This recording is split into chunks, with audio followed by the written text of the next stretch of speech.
gang, Kyle Kallander, Commissioner of the Big South Conference, coming to you for this version of the Kyle Commish Update. Our focus continues to be squarely on our spring sports. We had to talk with our coaches about what the 2021 schedule would look like since we missed 2020. In many of our sports, we have round-robin schedules where you're playing at a location this year and at home against that same opponent next year. So we had to find out if they wanted to keep that rotation in place or skip a year.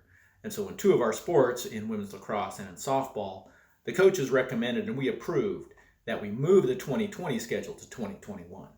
In baseball, however, because the coaches felt it would be too difficult to work around the non-conference schedule, we are going to keep the 2021 schedule in place. So that means some teams may be playing at the same location 2 times in a row.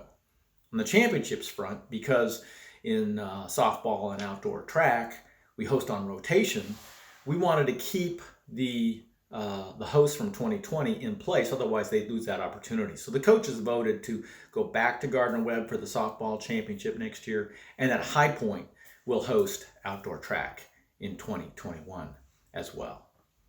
On the basketball front, we continue to work hard to set up our Hercules Tires Big South Basketball Championships right here in Charlotte.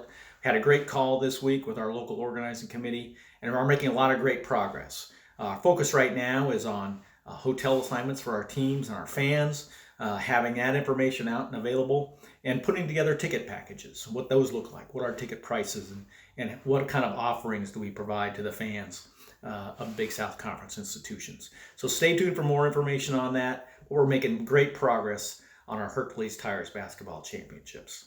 On the football front, our football athletics directors met this week, talked about a lot of very important issues confronting football, not just about the interruption and the COVID virus, but other issues as well. But certainly we started to talk about what does fall look like? What happens this summer? When can students potentially come back? How much time do we need prior to the first game?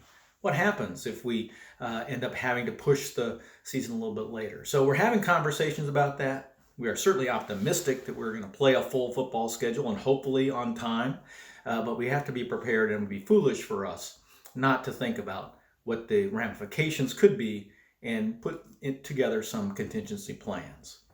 But we also had some other great conversations this week. We had our provost on a previously scheduled call to talk about how we can work together as a conference outside of athletics. We have an academic consortium that we have put together, and we've had undergraduate research symposiums, we have Quiz Bowl, we have other initiatives we're looking at doing around academics that are really outside of the athletic realm that our institutions can participate in. So we had a great conversation, but it was timely as well because obviously with what's happening on campus with online learning and with the disruption that we're faced, it was a great opportunity for them to share information with each other about what they're doing, what their plans are, and really talk about what the ramifications are of the NCAA action for providing eligibility back to spring student athletes for the lost 2020 season.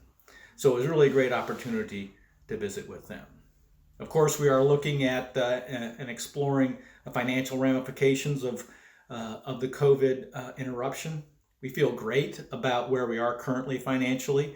We are planning to provide the scheduled distribution to our institutions this year. So we're in a great financial shape, although next year's budget will take a hit. And so we're continuing to look at, are there ways that we can be responsible with our resources? So that'll be something that'll probably come out on next week's update. So thanks for tuning in. Look forward to seeing you soon.